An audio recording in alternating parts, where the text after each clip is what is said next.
Assalamualaikum warahmatullahi wabarakatuh. Perkenalkan, nama saya Akbar Burhan, NIM 1905520182, kelas C1 Audit Investigatif. Eh, Tujuan saya melakukan presentasi kali ini adalah untuk memenuhi tugas akhir dari mata kuliah Audit Investigatif. Oke, kita masuk ke materi, yaitu wawancara dan interogasi. Wawancara dan interogasi ini sebenarnya merupakan suatu teknik atau alat investigasi yang sangat penting. Banyak orang, termasuk profesional dalam bidang penyidikan, istilah wawancara atau interview dengan istilah interogasi atau interrogation. Keduanya tentunya berbeda, baik tujuan maupun caranya.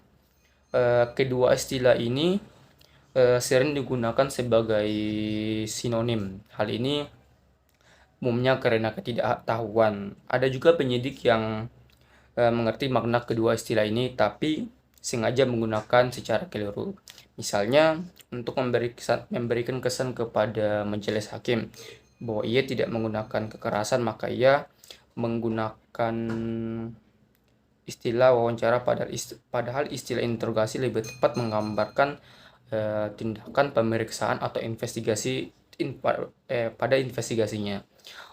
Contoh lain dalam eh, percakapan sehari-hari, misalnya seorang polisi menceritakan pengalamannya kepada rekannya rekannya yaitu mula-mula pengemudi itu tidak mau mengaku bahwa dia terus melarikan mobilnya ketika lampu merah menyala. Setelah aku interogasi sedikit, akhirnya dia mengaku. Dalam percakapan ini yang dimaksud polisi itu adalah wawancara, eh, bukan interogasi. Namun dalam bahasa sehari sangat janggal kedengaran kalau polisi mewawancarai seorang pengemudi. Juga pengguna istilah interogasi dianggap menaikkan gengsi, padahal sang pengemudi bukan mengakui kesalahannya, tetapi sekadar tidak mau berlama-lama dengan polisi itu. Eh, Selanjutnya, eh, saya akan menjelaskan eh, apa sih perbedaan antara wawancara dan interogasi, dan bagaimana ciri-ciri sesuatu wawancara dan interogasi. Yang pertama, ciri wawancara, yaitu wawancara yang pertama bersifat netral dan tidak menuduh. Wawancara bersifat netral tidak menuduh ini merupakan perbedaan utama antara wawancara dan interogasi. Sekalipun investigator mempunyai alasan untuk percaya bahwa yang bersangkutan terlibat dalam kejahatan atau ia telah berbohong, substansi dan caranya bersifat tidak menuduh. Sifat tidak menuduh ketika melakukan wawancara.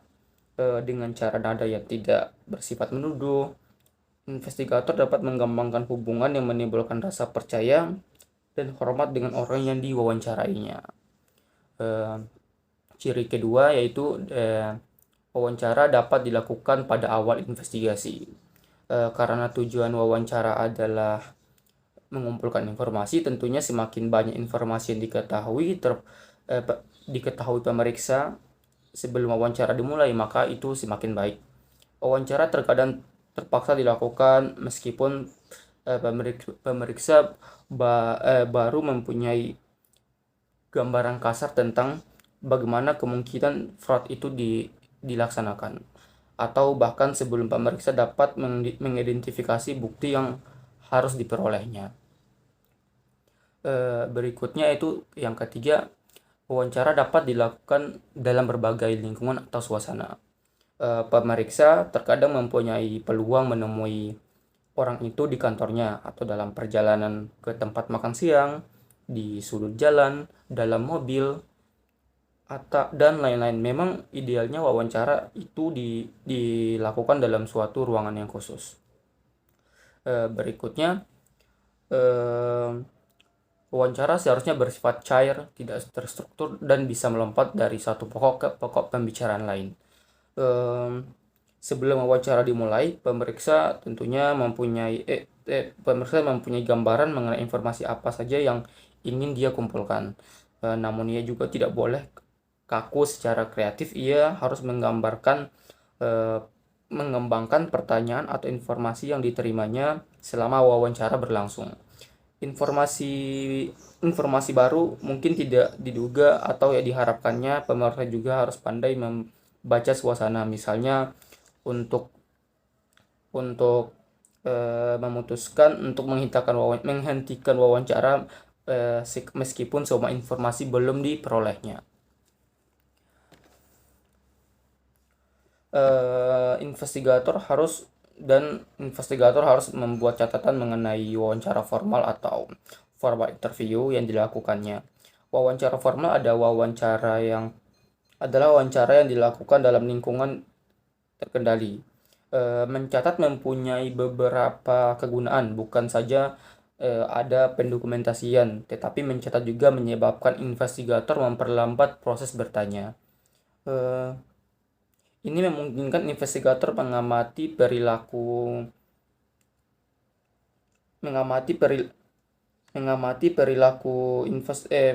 dari orang yang diwawancarai. Pemeriksa perlu mengetahui bahwa seseorang lebih mudah berbohong ketika pertanyaan diajukan dengan kecepatan yang tinggi. Mengatur tanya jawab yang diselingi masa hening yang panjang memberi peluang bagi yang diwawancarai untuk berpikir mengenai tanggapan yang bersifat menyesatkan atau deceptive response. Pada giliran ini akan menyebabkan kecemasan yang terlihat dalam gejala tingkah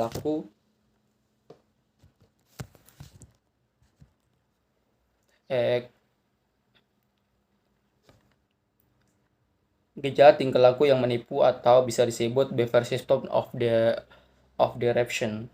Juga kalau yang diwawancarai adalah orang yang tidak bersalah, ia bisa bingung menghadapi pertanyaan yang diajukan dengan kecepatan yang tinggi. Investigator perlu juga mencatat hasil wawancara dari awal sampai akhir. Jangan sporadis atau kadang-kadang mencatat dan kadang-kadang tidak. Mencatat secara sporadis memberikan kesan kepada yang diwawancarai bahwa jawaban tertentu penting sehingga dicatat oleh investigator. Ketika ditanyakan pertanyaan lain yang terkait dengan jawaban yang dicatat, ia menjadi ekstra hati-hati. Mencatat secara sporadis akan menghambat arus informasi selama wawancara. Berikutnya yaitu ciri-ciri suatu interogasi. Ciri yang pertama adalah interogasi bersifat menuduh. Seseorang yang bersalah tidak akan memberikan keterangan yang bertentangan dengan kepentingan pribadinya secara sukarela, kecuali apabila ia yakin bahwa investigator juga mempunyai keyakinan tentang kesalahannya. Karena itu pernyataan yang bersifat menuduh seperti misalnya, "Anang, saya tidak punya keraguan sedikitpun bahwa Anda yang merencanakan tindakan korupsi ini," sangat diperlukan untuk memperlihatkan keyakinan seorang investigator.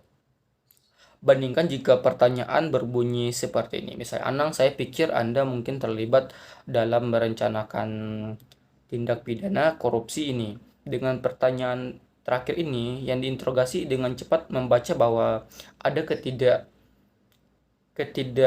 ketidakpastian di benak si investigator mengenai keterlibatannya dalam merencanakan tindak pidana korupsi. Selanjutnya, yang diinterogasi ini semakin yakin bahwa sikap yang harus diambilnya adalah membantah keterlibatannya. Berikutnya ada cirinya adalah interogasi dilakukan dengan persuasi yang aktif. Interogasi dilakukan karena investigator percaya bahwa dalam wawancara sebelumnya yang bersifat tidak menuduh atau wawancara tadi, orang itu telah berbohong. Kalau interogasi dilakukan dengan cara bertanya dan bertanya terus, sangat tidak mungkin investigator akan mendapatkan keterangan yang berisi kebenaran. Untuk menceritakan kebenaran, investigator menggunakan taktik yang itu membuat pernyataan dan bukan mengajukan pertanyaan. Taktik ini akan mendominasi seluruh interogasi. Sebelum seorang wawancara mengaku bersalah, pertama ia harus bersedia mendengar pernyataan-pernyataan yang dibuat seorang investigator. Tujuan interogasi adalah mengetahui apa yang sebenarnya terjadi, arti apa yang siapa yang sebenarnya melakukan, dan berapa jumlah atau nilai fraud yang sebenarnya, dan seterusnya. Contoh misalnya, seseorang sedang sial, dikira berbohong dalam wawancara sebelumnya, karena itu selanjutnya ia diinterogasi. Setelah diinterogasi, baru ketahuan ia tidak bersalah dalam hal ini.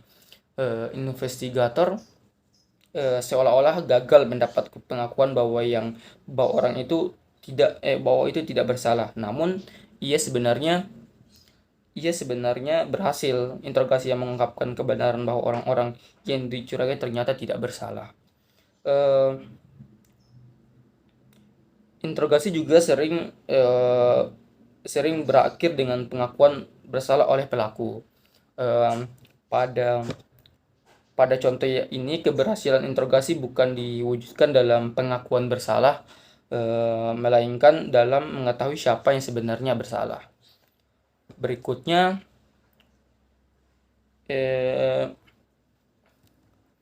interogasi dilakukan dalam lingkungan yang terkontrol atau terkendali.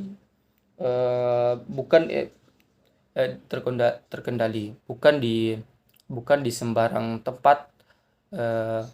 Taktik persuasi yang digunakan seperti yang dijelaskan sebelumnya memerlukan lingkungan yang ada privasi, tidak terganggu oleh orang lain yang lalu lalang, bebas dari halangan ini lain seperti suara bising di tempat umum.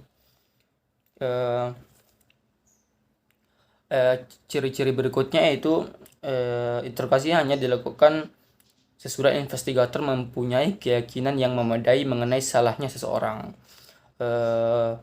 Investigator harus mempunyai alasan untuk percaya bahwa seseorang telah berbohong. Alasan ini mungkin berupa perilakunya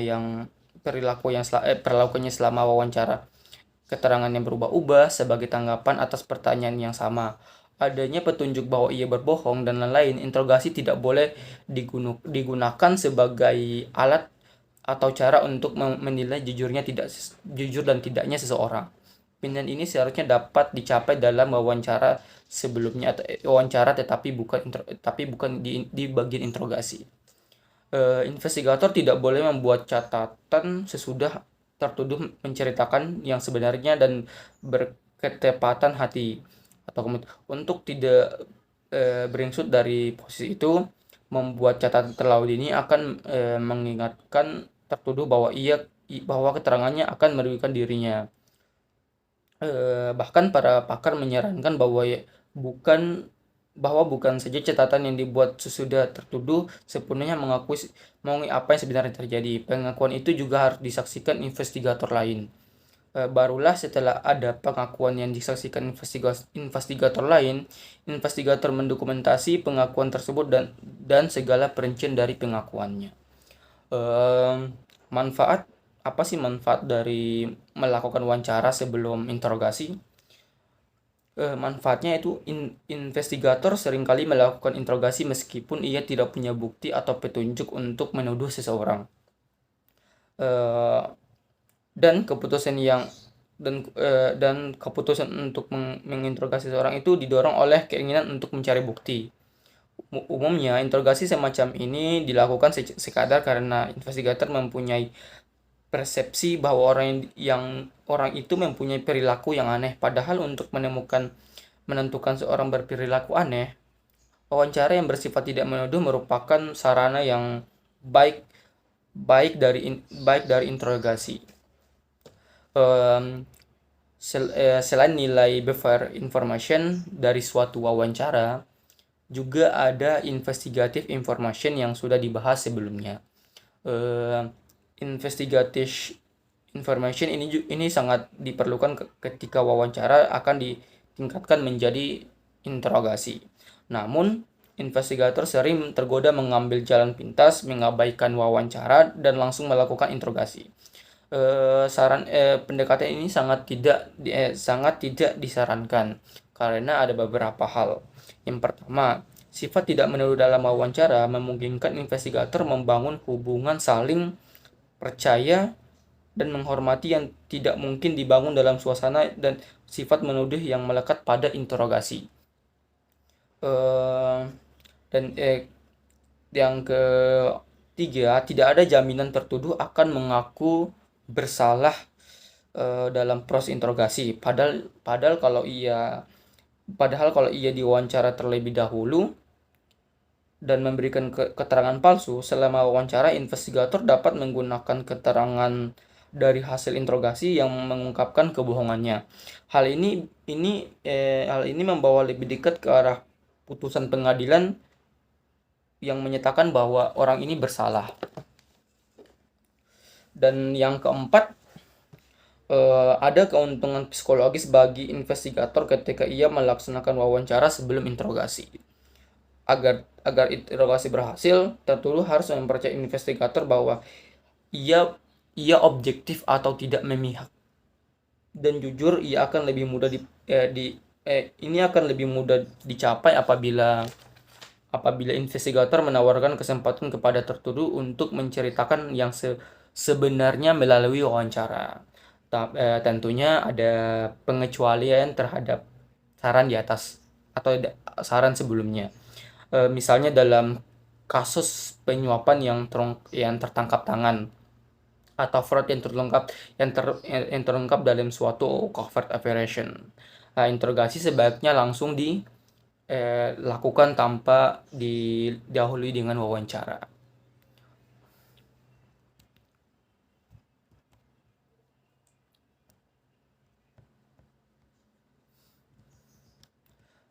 Selanjutnya kita masuk ke bagaimana sih wawancara itu dilakukan. Sebelum melakukan wawancara, bahkan sebelum ada kontak dengan orang yang dicurigai atau diduga melakukan fraud, investigator harus menguasai semua fakta yang terkumpul dengan baik. Investigator umumnya dilakukan suatu tim yang terdiri atas beberapa investigator. Mereka bersama-sama menganalisis dan mendebatkan fakta-fakta yang terkumpul, membuat rekan atau dugaan sementara. Investigator yang akan melakukan wawancara harus menguasai fakta dan memanfaatkan sepenuhnya fakta-fakta ini. Ia harus memisahkan fakta dari apa yang masih bersifat dugaan sementara atau dugaan rekan-rekannya.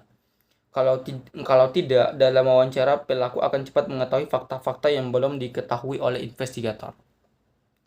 Wawancara harus dimulai dengan orang-orang yang diduga paling kecil menjadi pelaku atau ikut serta dalam melakukan fraud. Dilanjutkan dengan orang-orang yang karena alasan pribadi ingin menjadi whistleblower, dan akhirnya dengan orang yang diduga menjadi perencana atau otak dari tindak pidananya. Urutan-urutan ini penting karena beberapa penyebab. Yang pertama, pada tahap awal belum banyak fakta yang terkumpul. Jadi, kalau wawancara dimulai dengan orang yang diduga menjadi pelaku atau perencana, maka ia cepat mengetahui fakta yang belum diketahui investigator. Sebaliknya, orang yang tidak bersalah akan mengisi investigator dengan kata-kata yang penting secara terbuka, termasuk motif dan peluang untuk terjadinya fraud. Yang kedua, mengetahui bahwa banyak orang yang sudah diwawancarai sebelumnya, pelaku tidak bisa mengendalikan apa yang bisa dan apa yang sebaiknya tidak diungkapkan kepada investigator dalam wawancara. Lebih sulit mengatur persesuaian atau konsistensi dalam kebohongan sekalipun melalui persekongkolan. Ini memudahkan investigator mendapatkan informasi penting yang selanjutnya dikembangkan dalam interogasi. Contoh dalam kasus suatu korupsi, negara yang dirugikan atau menjadi korban, atau korban atau victim dalam fraud tertentu, misalnya dalam Ponzi scheme. Korbannya bisa banyak orang atau sebuah perusahaan. Dalam kasus di mana korbannya banyak, lakukanlah wawancara dengan para korban ini terlebih dahulu. Para korban merupakan sumber informasi yang sangat penting. Juga persesuaian di antara keterangan mereka yang saling tidak mengenal dan saling tidak mengenal mengidentifikasikan keandalan informasi itu. Em, Seringkali kita tidak ada bukti yang kuat mengenai pelaku.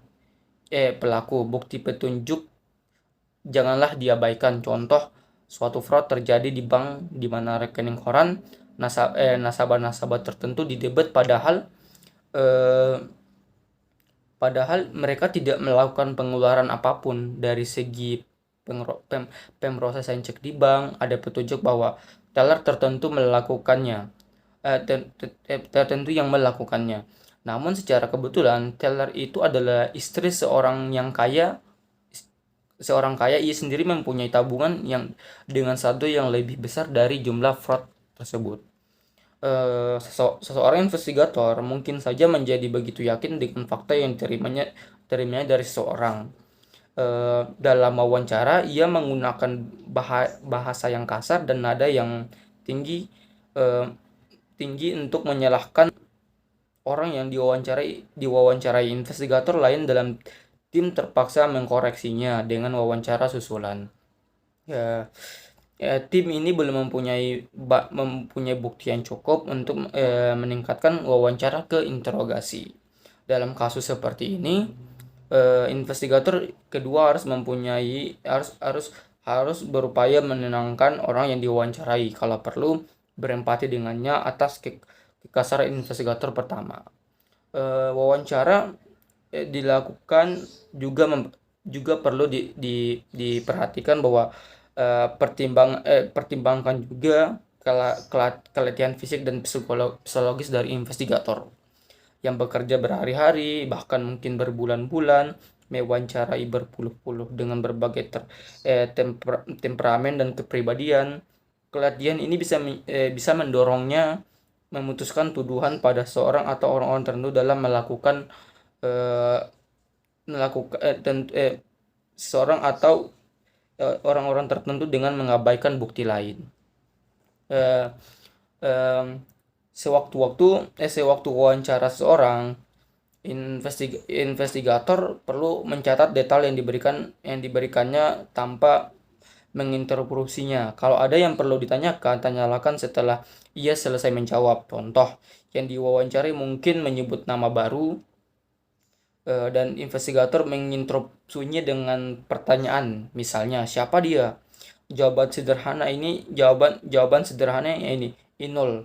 Itu adalah nama kelakar atau nickname dari Siti Nurhaliza yang dikenal oleh investigator sebagai manajemen akuntansi.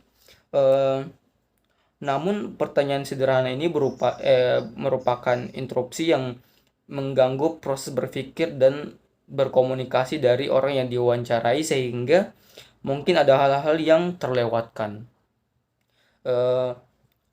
Investigator juga harus memberikan kesempatan yang seluas-luasnya kepada orang yang diwawancarai untuk memberikan detail dan yang diber, eh, keterangan yang diberikan dengan caranya sendiri. Misalnya, orang itu ingin membuat sketsa dari ruangan kerja atasannya, di mana di mana di mana meja kerjanya, di mana lemari besi tempat menyimpan uang dan dokumen berharga, dan di mana komputer digunakan, dan ciri-ciri istimewa dan alat yang digunakan dan lain-lain. Sketsa ini mungkin penting sewaktu pemeriksaan dan mencocokkan dengan pengamatan fisik atau sewaktu melakukan penggeledahan. Ketika wawancara tentang fakta-fakta sekitar kasus itu, tanyakan apa yang menurut dia apa dia terjadi atau mungkin terjadinya fraud. Siapa pelakunya, mengapa teman-teman sekerjanya sangat mengenal satu sama lain. Mereka menghadapi masalah yang sama masalah yang sama atau diketahui di antara mereka. Mereka mempunyai konflik dan pertemanan atau sebaliknya yaitu iri dan dendam.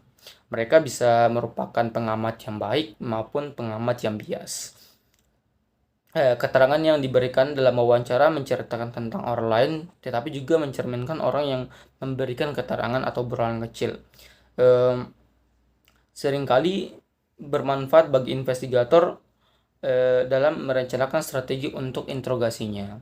Wawancara secara formal dan interogasi yang dilakukan dalam suasana yang menjamin privasi seseorang.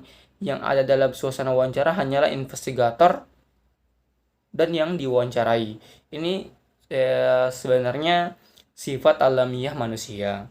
Ketika mempunyai masalah pribadi yang ingin kita bagi dengan orang lain, kita berusaha mencari tempat yang aman, tidak diganggu atau terganggu oleh orang lain. Sifat alamiah manusia terkadang terlupakan oleh investigator. Sifat alamiah ini semakin menonjol apabila kita menduga seseorang melakukan suatu perbuatan pidana. Pertimbangan ini semakin mendorong perlunya ruang-ruangan khusus untuk wawancara, untuk ruang dalam melakukan wawancara. Dan yang kita bahas yaitu mengapa pengadaan ruangan. Pertimbangan ini semakin mendorong kayak kita melakukan wawancara, maka di ruangan harus ada beberapa yang perlu kita perhatikan. Misalnya dalam pengadaan ruangan ini, yang pertama yaitu ciptakan suasana privasi. Ruangan ini harus tenang, tidak terganggu suara pembicaraan orang lain atau bentuk kebisingan lain seperti suara panggilan di lapangan parkir, pengerasan suara di pintu tol, dan lain-lain, dan tidak ada pemandangan orang yang lalu lalang. Berikutnya, pintu ruang harus tidak terkunci dan tidak boleh ada penghalang apapun sehingga orang yang diwawancarai dengan bebas meninggalkan tempat. Jangan memberikan kesan bahwa ia berada di tempat tahanan. Yang bersangkutan bisa menuntut investigator yang tidak mempunyai wewenang atau alasan untuk menahannya. Dan yang ketiga, hilangkan segala sesuatu yang bisa mengganggu. Yang biasa mengganggu ini misalnya seperti dinding dengan warna yang mencolok, lukisan, hiasan ruangan, dan lain-lain. Atau barang-barang kecil seperti kunci, klip, stapler, dan lain-lain. Harus jauh dari jangkauan orang yang diwawancarai sehingga tidak menjadi mainannya. Sewaktu wawancara berlangsung, tidak menjadi mainannya sewaktu wawancara berlangsung. Kalau harus ada lukisan atau tulisan yang diletakkan di dinding, tempatkanlah di ruangan yang tidak berjendela. Tetapi kalau hal ini tidak dapat dihindari, tempatkanlah di belakang orang yang diwawancarai. Berikutnya itu penerangan ruangan harus cukup dan tidak menyilaukan mata investigator maupun yang diwawancarai. Lampu yang menyorot ke muka investigator akan menghalangi pengamatan wajah dan perilaku orang yang diwawancarai. Dan yang kelima, minimalkan kebisingan apapun. Jangan ada telepon dalam ruangan, telepon seluler telepon seluler kedua pihak sebaiknya dimatikan atau dibuat tanpa nada panggilan. Dan yang keenam, kursi antara investigator dan orang yang diwawancarai berjarak sekitar 1,5 meter. Kedua orang bertatap muka secara langsung dan tidak terhalang oleh meja atau perabot kantor apapun. Kursi hendaknya tidak beroda. Untuk wawancara dengan tersangka tidak dikenakan tahanan. Kursi tersangka ditempatkan dekat pintu atau dengan akses yang mudah ke pintu, atau kursi untuk kedua orang ini harus dengan sandaran tegak sehingga mereka tidak bersantai-santai. Posisi santai dari orang yang diwawancara akan menghalangi pengamatan mengenai perilaku perilakunya selama wawancara berlangsung. Investigator juga harus dalam posisi duduk memungkinkan ia alert, terbangun dan siaga. Sedapat mungkin ketinggian mata kedua belah pihak adalah setara. Dan yang ketujuh, denah ruangan wawancara yang berbeda untuk keperluan yang berbeda. Hal ini nanti akan saya jelaskan. Ini adalah denah 1. Inilah ada denah ruang wawancara yang standar, yaitu tersangka dan investigator berhadapan langsung tanpa ada halangan apapun. Jadi meja berada di kanan di sebelah investigator ataupun tersangka. Berikut ini adalah denah 2. Ada ruangan kecil di sebelah kanan. Ruangan yang bersebelahan ini lebih kecil dan ruangan wawancara dan bersifat sebagai ruang pengamatan. Di dinding ruang wawancara ditempatkan cermin satu arah. Orang yang duduk dalam ruang pengamatan dapat melihat ke dalam ruangan wawancara, tetapi orang yang di ruang wawancara tidak dapat melihat ke dalam ruang pengamatan. Mikrofon diletakkan tersembunyi dalam ruangan wawancara sehingga pengamat di ruang sebelah dapat mengikuti percakapan sambil menyaksikan apa yang sedang berlangsung.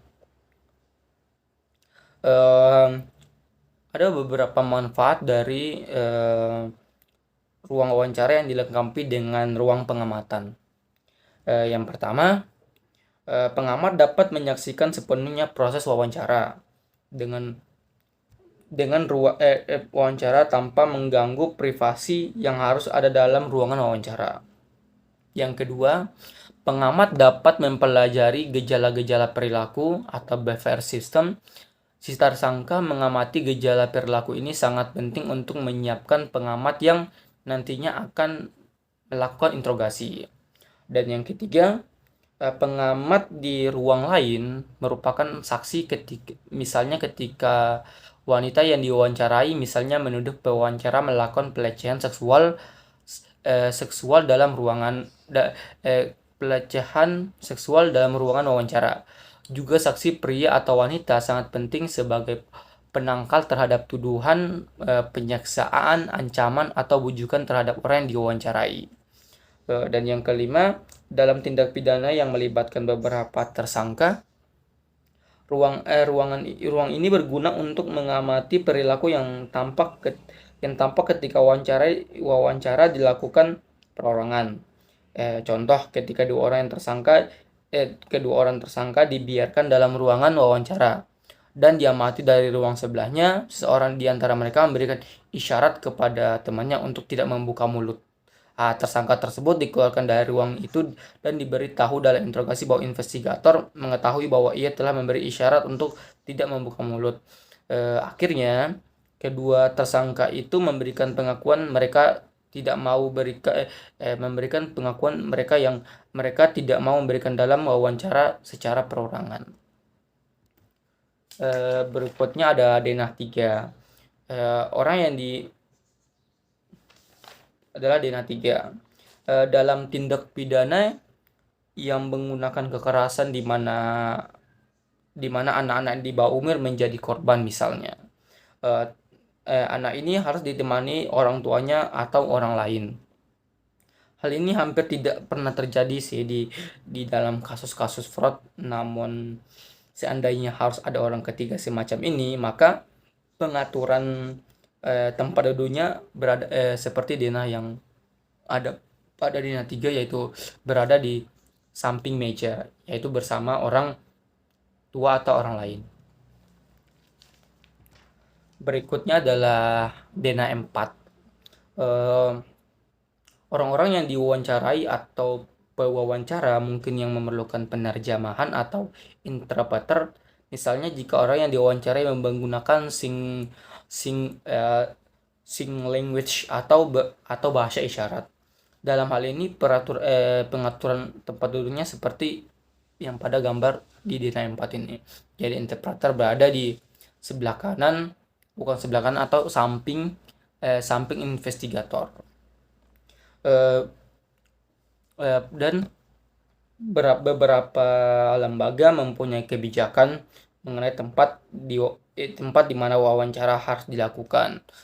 Jadi misalnya hanya di kantor pusat atau perwakilan lembaga tersebut, dan tempat di mana wawancara yang dilarang harus dilakukan, misalnya tempat-tempat umum yang terbuka seperti restoran, apalagi tempat umum yang tertutup seperti kamar, hotel, dan motel. Melakukan wawancara di tempat umum yang terbuka bertentangan dengan asas privasi yang dibahas sebelumnya. Kalau hal ini diusulkan oleh tersangka, investigator sepatutnya mencurigai dan menolak usul ini. Tempat umum yang tertutup mungkin diusulkan tersangka dengan alasan privasi. Tetapi tempat umum yang terbuka atau tertutup sesungguhnya memberikan persepsi yang negatif bagi investigator, dan terutamanya di Indonesia. Oke, sebelum kita masuk ke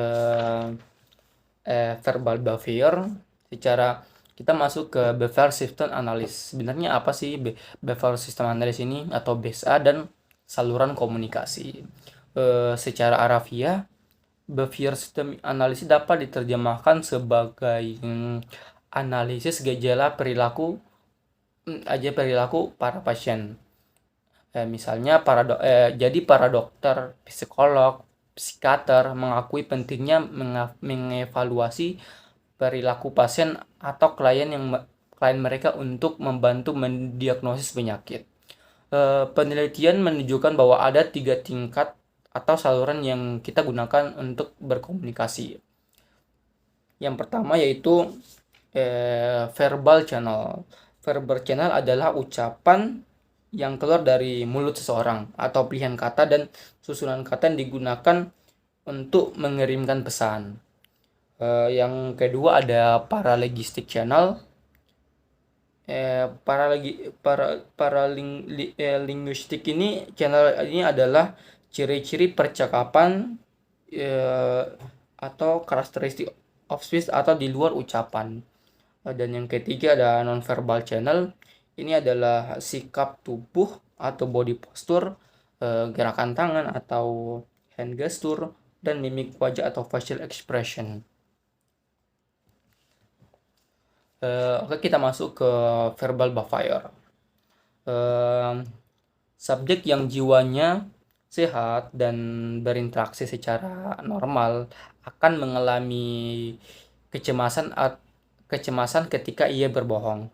Kecemasan bisa timbul dari dalam karena ia tahu perkataannya tidak benar. Karena ketakutan, ia khawatir kebohongannya akan terungkap apapun penyebabnya.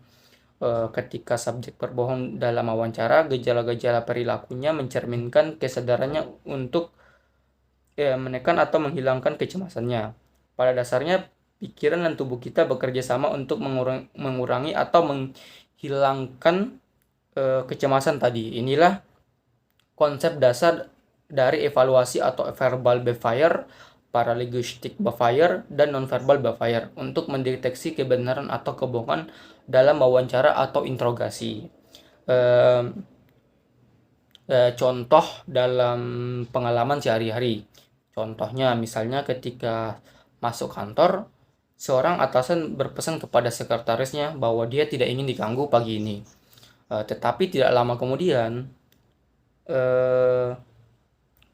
telepon itu berdering dan ada yang ingin berbicara dengan atasan tersebut. Sekretaris ini tidak dapat menceritakan yang sebenarnya bahwa atasannya tidak ingin diganggu pagi ini. Ia dapat menceritakan bermacam-macam kebohongan, mulai dari bapak masuk rumah sakit, atau bapak tidak bekerja di sini lagi, atau bapak sedang berkeluar kota. Namun ini adalah kebohongan yang teramat besar dan parah, dan hanya akan menimbulkan kecemasan yang tidak perlu. Apalagi jika jawaban disusul dengan pertanyaan seperti rumah sakit mana, atau berhenti bekerja di sini sejak kapan, sekarang kerjanya di mana, atau ke kota mana. Kemungkinan besar sekretaris ini akan memilih jawaban yang menimbul kecemasan kecil seperti Bapak sedang menerima telepon lain, atau yang lebih baik lagi, Bapak sedang tidak available, atau istilah bahasa Inggris yang sekarang sering digunakan oleh seorang sekretaris. eh, kebohongan kecil apapun yang diucapkan sekretaris tadi menimbulkan kecemasan yang terbaca dalam tanda-tanda perilaku paralegistik atau tiltal paralegistik backfire seperti pare dehening sebelum ia memberikan jawaban. Eh, atau ada gerak tubuh yang tertentu atau nonverbal backfire seperti tangan menyentuh wajah. Paralegistik backfire dan nonverbal backfire tadi membantu mengurangi kecemasan yang dialami sekretaris. Eh, ketika harus seseorang subjek ketika harus menjawab pertanyaan dalam suatu wawancara, subjek mempunyai 4 pilihan. Yang pertama yaitu berbohong atau deception, dan yang kedua mengelak atau menghindar atau evasion, mengakui secara tersama atau emission, menceritakan apa adanya atau trust. Keempat pilihan ini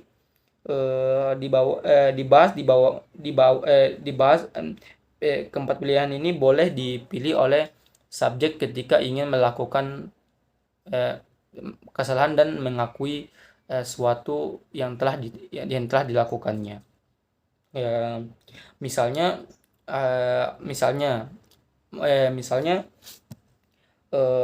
untuk pembahasan ini subjek yang berbuat salah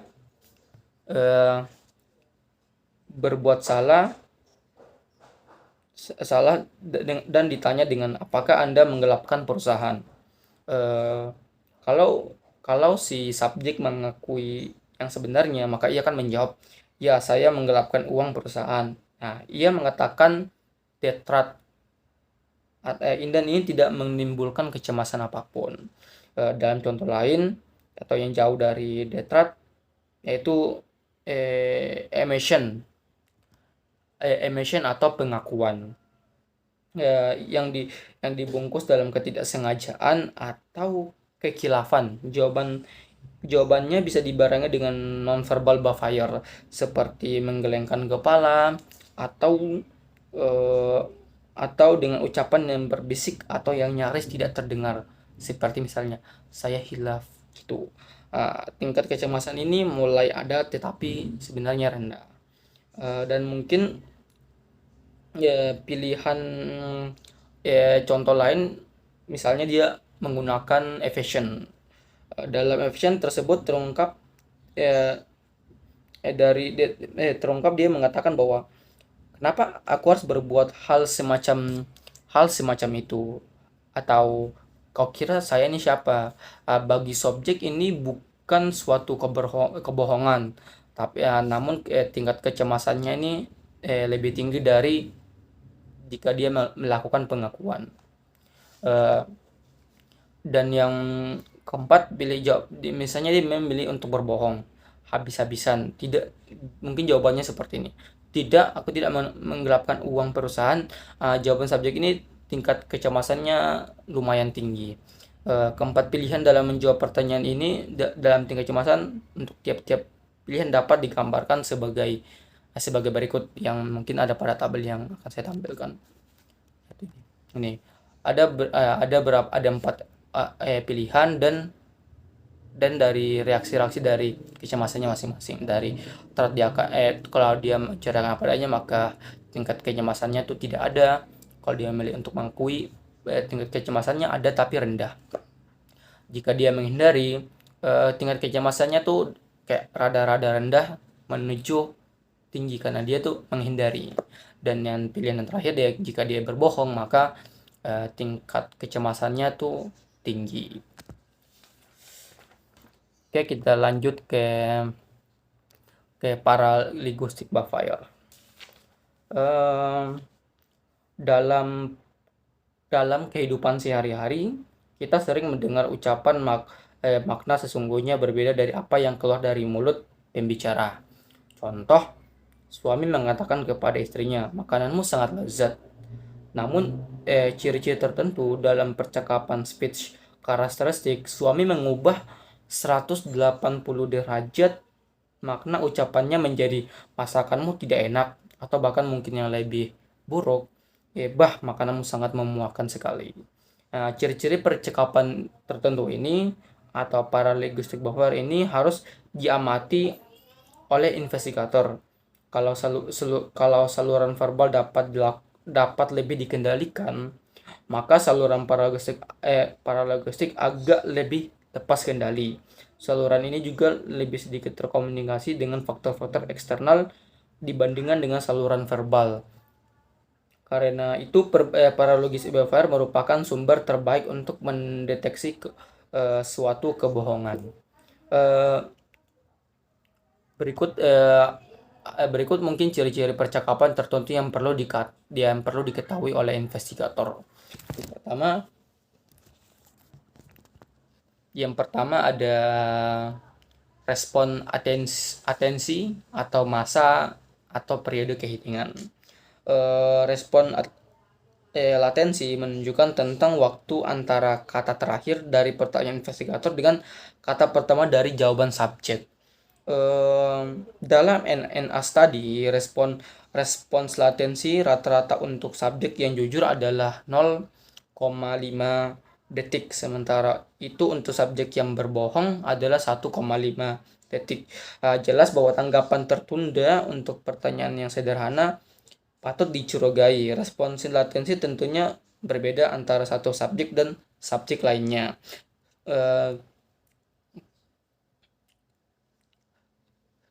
Karena jelas bahwa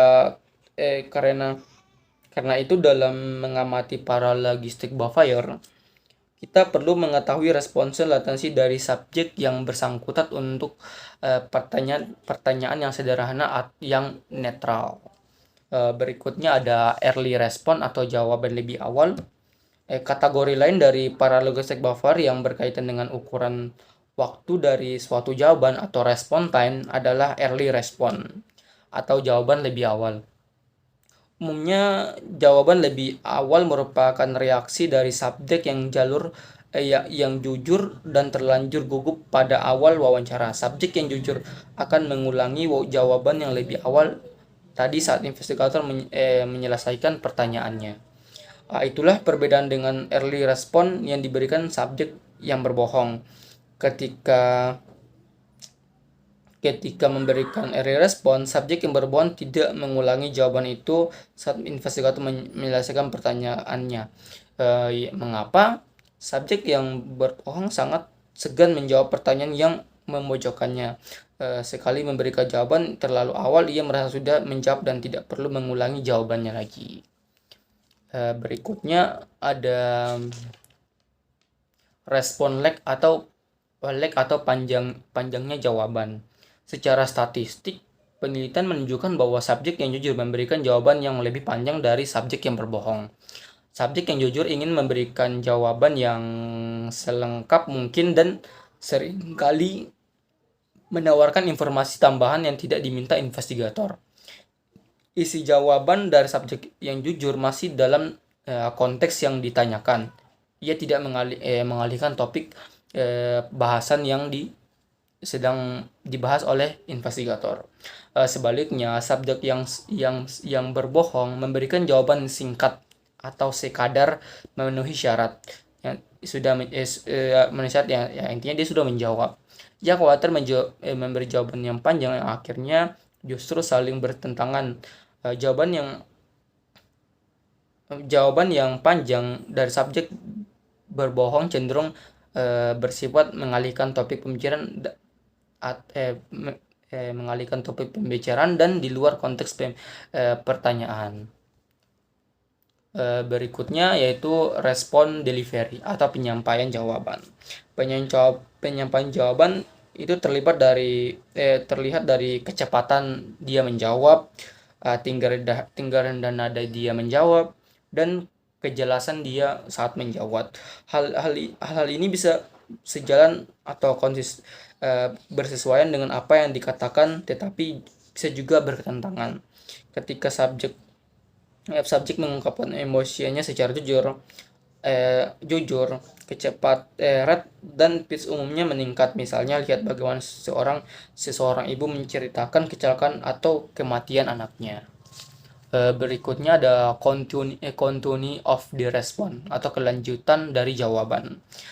Jawaban yang jujur mengalir dengan bebas merupakan tanggapan yang spontan dan apa adanya. Jawaban yang mengalir sebagai satu alur pikir, satu kalimat diusul dengan kalimat yang lain, sambung menyambung, dan tidak meloncat dari satu alur ke alur lain. Sebaliknya, dalam jawaban tersubjek yang berbohong atau perilaku berhenti kemudian berjalan, atau yang disebut dengan stop and start behavior. Berikutnya atau yang terakhir, erasure behavior, atau perilaku penghapusan. Dalam percakapan sehari-hari, seseorang mengatakan sesuatu yang ketika kedengarannya mungkin tidak menyenangkan bagi lawan bicaranya. Kemudian ia mengatakan cuman bercanda kok, diiringi dengan gerakan alis dan senyum. Gerakan alis dan senyum dalam percakapan mempunyai efek atau menghapuskan komunikasi yang tersirat dalam ucapannya. Dalam komunikasi paralogistik, ada perilaku tertentu yang dampaknya seperti gerakan alis dan senyum, seperti tertawa batuk-batuk kecil atau mendehen. Setelahnya mengucapkan sesuatu bantahan. Percakapan dalam wawancara ini disebut dengan erasure behavior. Sekian dari penjelasan dari materi wawancara dan interogasi.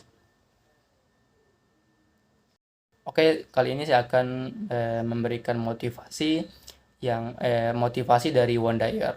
Dia mengatakan bahwa tindakan menyalahkan hanya akan membuang waktu. Sebesar apapun kesalahan yang kamu timpakan ke orang lain dan sebesar apapun kamu menyalahkannya, hal tersebut tidak akan mengubahmu. Intinya, sikap menyalahkan orang lain atau sesuatu yang berada di luar kontrol diri adalah sikap yang menghentikan laju kesuksesan kita. Fokuslah menerima masalah yang ada, berhentilah menyalahkan orang lain karena itu tidak akan mengubah dirimu menjadi lebih baik. Menurut Wayne Dyer, usaha mencari pembenaran dalam kehidupan ini adalah sia-sia belaka.